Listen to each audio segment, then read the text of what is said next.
Hello again. Nice to see you all. So, there are talks on how to collaborate in a team with Agile. There are talks on how to type on the keyboard in a healthy way for your wrists. There are talks on how to empathize with the user. But there aren't that many talks on how to think, even though we do thinking all the time when we program. Why? That's what I thought to myself. And I think it's because we have this thing in our culture that says that if you are smart, then you were probably born smart. And if you're dumb, then you're probably born dumb. Which is, if that's true, then I'm definitely dumb. And you can quote me on that. André Staltz is dumb because I had average grades in school, always like 6 and 10, just enough to not embarrass my parents. And once I got a 4 in math, and math is my favorite subject. And recently, as a programmer, in the recent years, I was working in a company. I spent 3 days on a bug that turned out to be a typo. One typo, like one character. And you probably had that, but it was not 3 days, like Monday, Tuesday, Wednesday type of, I'm very bad at board games. I love board games, though, so I figured that out. I love StarCraft, but I'm very bad at StarCraft. So if you play chess with me, you are going to win. I'm really dumb, okay? That's the point here. So this is not a talk where an arrogant intellectual man teaches you how to think. No, it's more like a dumb person teaches you how to think. What could possibly go wrong, right? Let's see. So, here's the thing. I don't think that people are born smart. I don't believe in that. I believe that no matter what your level of intelligence is, you can become smarter. I believe that the brain is like a muscle that, you're born with muscles, but you have to use them with sports, to get into good shape. So let's do that for thinking. So what is thinking? Well, unfortunately, there's no universal definition of thought because there's this whole philosophical part and reflection and consciousness. But, when thinking as a programmer, it is essentially studying ideas and explanations and hypotheses and carefully going through each possible, theory and carefully considering that, as a deliberate process. For instance, you've probably done this where some person calls you and they're like, "Hey, you're a computer person. My printer is not working." And then you're like, "Great." So you're going to start doing what they are not doing, which is thinking.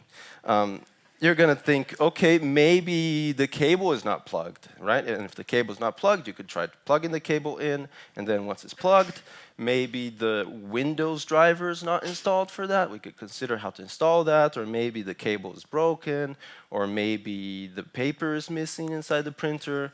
And you can keep on going with this. There's like a lot of possible branches of this structure here, So, this looks a lot like a fluxogram, right? Who's familiar with fluxograms? And it also looks like a mind map.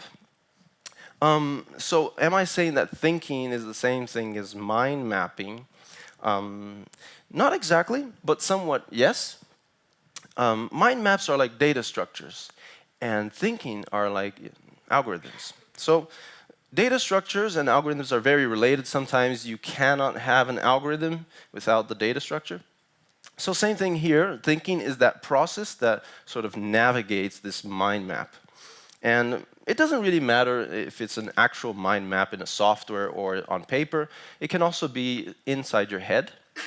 It just matters that you have a structure for your thoughts and they are mapped out in some way.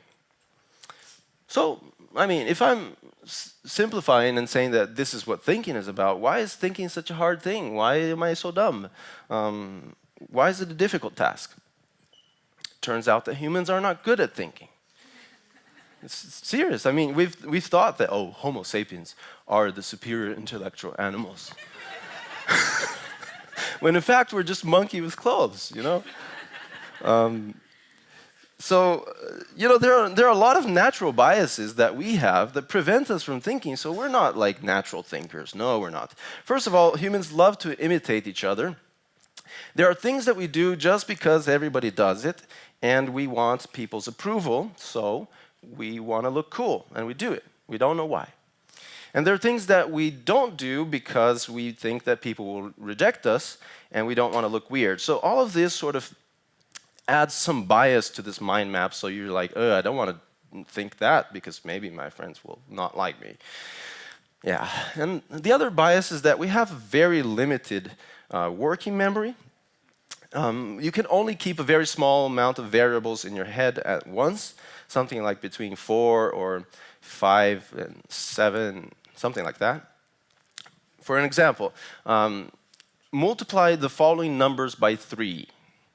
17, 8, 13, 23, 41. Right? It's like juggling, like you lost the balls. So it's unfortunate because, and also your memory is sort of temporary. Like there's some kind of garbage collector that every 10 seconds sort of wipes out your memory. So it's like you have what, 8 bytes of memory, or like some like very small amount of memory that auto cleans itself every 10 seconds. It's like, this is horrible. This is very bad. And you can never upgrade this RAM. It's so sad. And the other thing is that big obstacle is that humans have a lot of feelings. And every feeling that you have is like a distraction away from thinking. So, yeah, I mean, there used to be, how do we even get things done, right? How do we get things done? It's amazing. It's amazing. So, of course, we need to get rid of these biases somehow. Here are a couple of tricks. They're always going to come back in some way. But first of all, you can avoid imitating people. Here's what you can do, okay? Even though an idea feels like, I don't want to think that because, React is not what we use in Switzerland.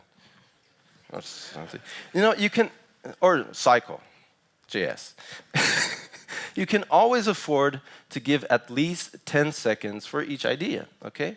Never immediately dismiss ideas. Just think, okay, what would that look like? 10 seconds. And go on, Do that for each idea.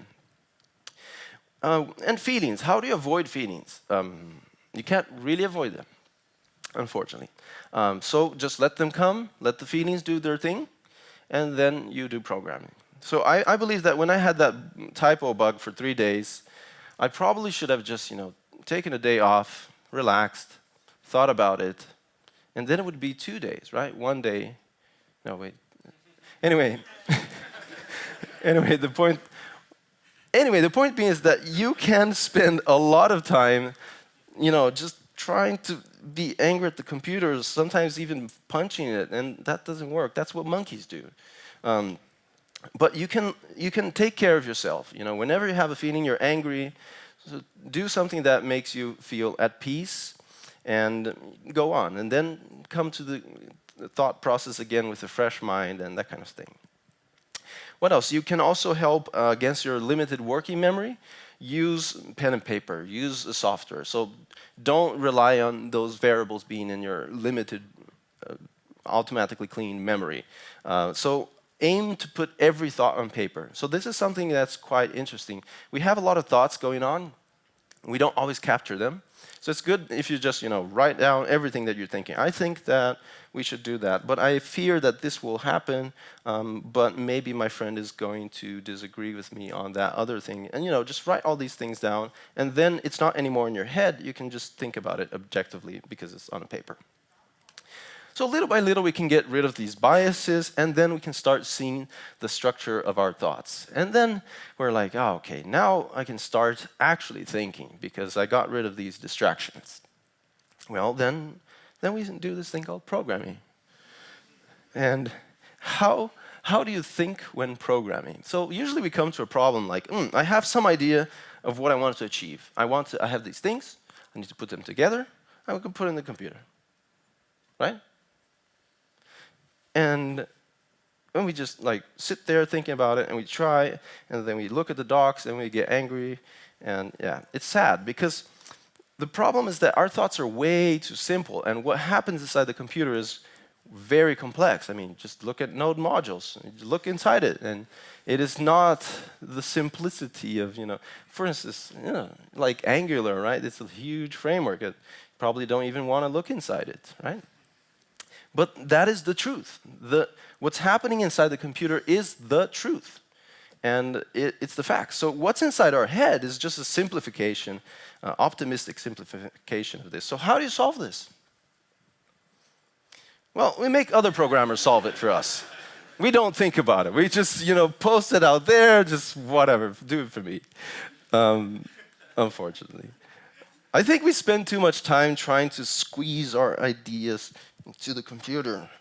Instead, we should spend our time doing the opposite. Learning what's inside the computer. Because once you and the computer think the same, there will be no disagreement.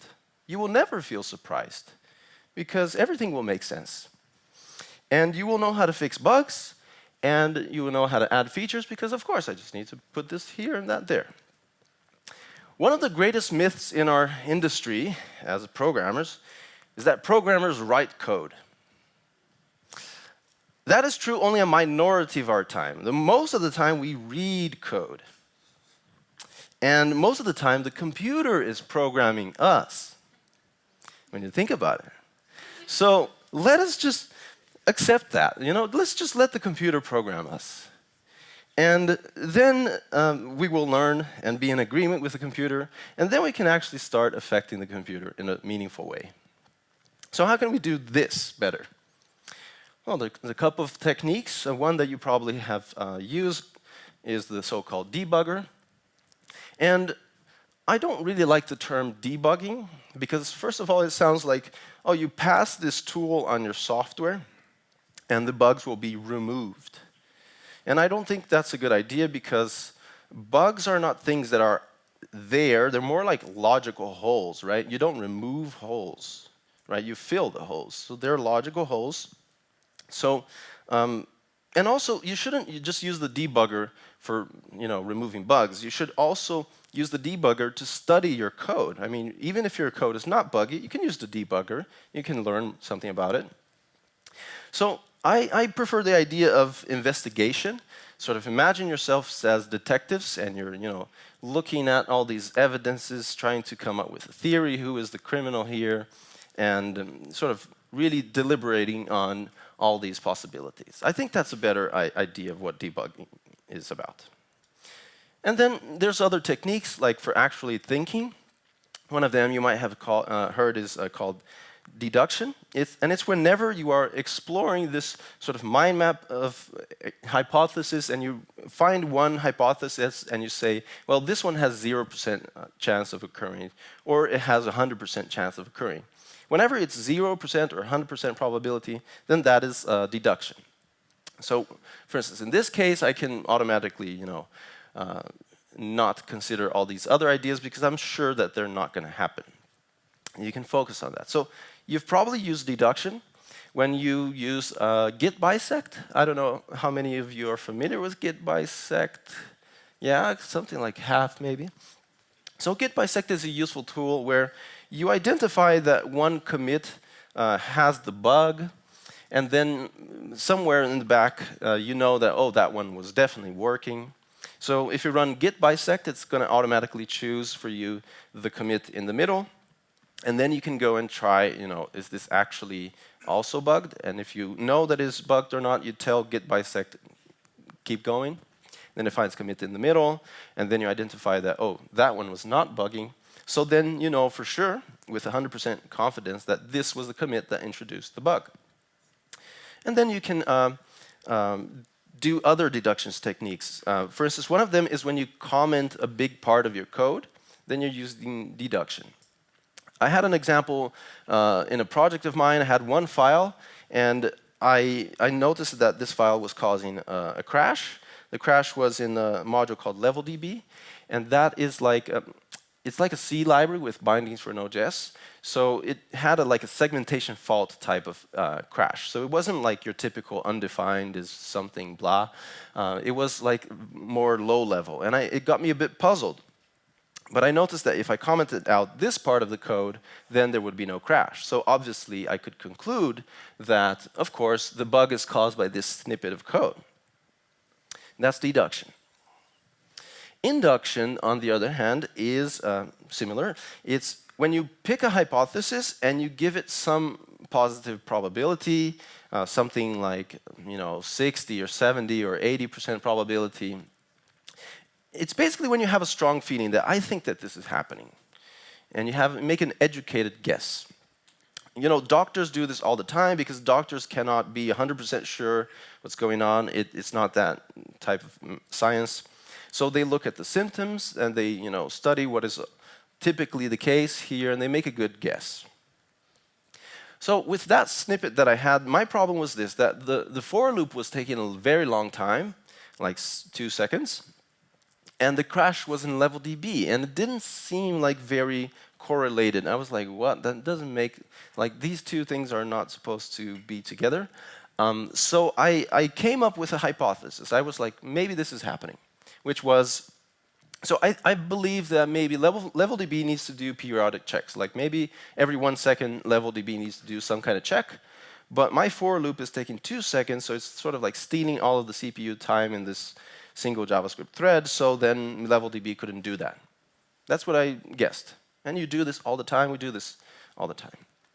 So I thought, okay, maybe then I just need to put some gaps in my for loop so that the level DB would have some time to do its own job. And that actually didn't solve it. So what can you conclude? That my educated guess was wrong after all. Now this is like a good thing to do. Of course you should make guesses, but don't be in that guess for too long that you start believing that it's absolutely true. Just try to remember that, yeah, I remember that I was actually just guessing. So it turned out that in my case, it was just one of these address had invalid data, and it turned out that, down all the dependencies, it caused a crash. So that was the real reason.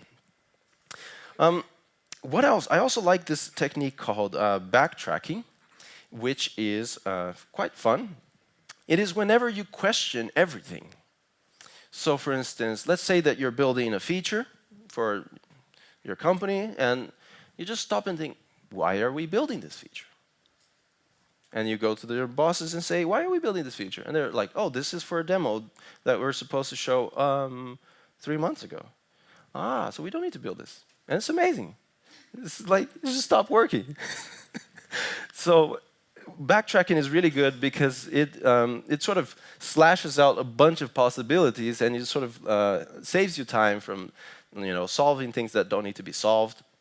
And you can also question this. You can go further. I mean, you can ask, what's the point of life? Why are we working? Why do we live in houses and not caves? You can think about these things. I love it, actually. I'm weird and dumb. The other thing is brainstorming, and I don't really like this word, but the idea here is that get together and put out all of the possible ideas that you can think of, like spread them out as much as possible. Here's one example. I sat down with a coworker, another developer. We had a problem and we wanted to solve it.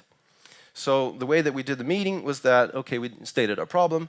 We can't have multiple SSB apps on Android. Maybe then the solutions are list all the possible solutions. We could maybe make the first app installed become the host, but there's a problem with that. The guest apps can't on the fly open the host app. Oh, but there's a solution for that. There's deep links to the host app. And then there's a problem with that. Not good for user experience. But then there's another solution. SSB folder could be in a cross-app public folder. But there's a problem with that. They can't have 2 apps simultaneously open. But there's a solution for that. We could do concurrent apps sharing a database. But there's a problem with that. Concurrent database updates. But there's a solution to that. Elect one to be leader. But there's a problem with that. Leader may be missing some SSB plugins. So this is not typically how we think. It is not. The way how we typically think is that we think, okay, there's a problem, there's a solution, but this solution, I don't like it because there's a problem with it. And then we're like, I'm done. you know? And that's not how we should do. We should like keep on thinking. Maybe there's a solution to that problem. Maybe there's a problem to that solution. And do this like very thoroughly. I know it sounds funny because we're not used to this. We're not thinking beings. We're monkeys with clothes, with jumpers. But it's a good thing because actually when I did this with my colleague, in 20 minutes we found a really good solution. Think about that, 20 minutes. We're just like, meeting done. We found a solution. We mapped all these problems, this one, that's nice. It's good. So the more you sort of think and learn from the computer, the more you're gonna sort of have a very accurate image of what it is. You're gonna be like, okay, I have a pretty confident understanding of this system, and then you can go to your boss and say, please make me a senior. And then you become senior. And then you become like, you know, like everybody depends on you because now they need to fix the stuff and you're the one who has that thing on your brain, unfortunately. Then the new junior comes along and they're like, triangle and square. And you're like, nope, triangle tilted a little bit with a lot of triangles around with some squares and other squares and circles inside the circles. So what we need to do is we need to engage a lot more into documentation. So I believe that documentation is code that instructs humans. You see? We write code that instructs computers. Those are the JavaScript files. And we have code that instructs people. And programming is a teaching process. You are taught by the computer. You teach the computer something back. You teach other programmers. They teach you. And it's not something done in isolation. It's something that, yeah, it's an exchange. So before we finish this talk, let's highlight some key lessons so you don't forget these important stuff with your limited auto-clean memory. So think slowly and very, structured. Take deep breaths when you have feelings. Just, okay, I can do this. And avoid quick conclusions.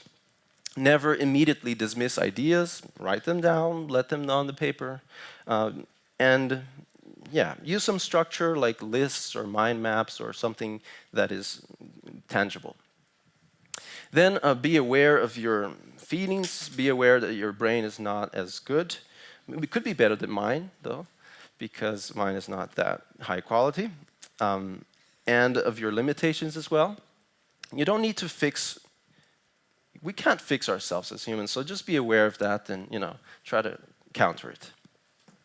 And then the more you learn, the more you will become a specialist or a senior.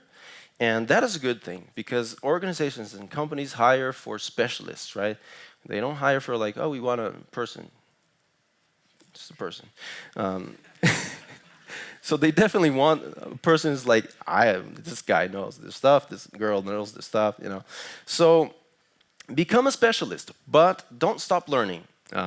Because you become a specialist by doing the same thing over and over again. But you don't become a specialist to do the same thing over and over again. So, like, could you please do this other code base? No, I only do this. Don't do that. Again, I can repeat. You become a specialist by doing the same thing over and over again. But don't become a specialist to do the same thing over and over again. Last but not least, don't become a robot, like a compiler, Don't become this person where their hobby is like, well, actually, that what you said doesn't really make sense. Don't do this because, the more you become like in tune with a computer and you are like the computer, the more likely it is that you get some features from this person. But the main feature of a programmer is that we are humans that understand computers. We're not computers. We are humans that understand computers. You're human. And we are in the middle. We're in a unique position where we fully understand computers, but we can talk to humans. We can understand their feelings, and we can translate feelings and vague wishings to code. We're in the middle, and that's what programming is. Thank you, and you can read more if you want from these books that I recommend, and I hope you like this talk. That's it. Thank you. Thanks. Well, you stay.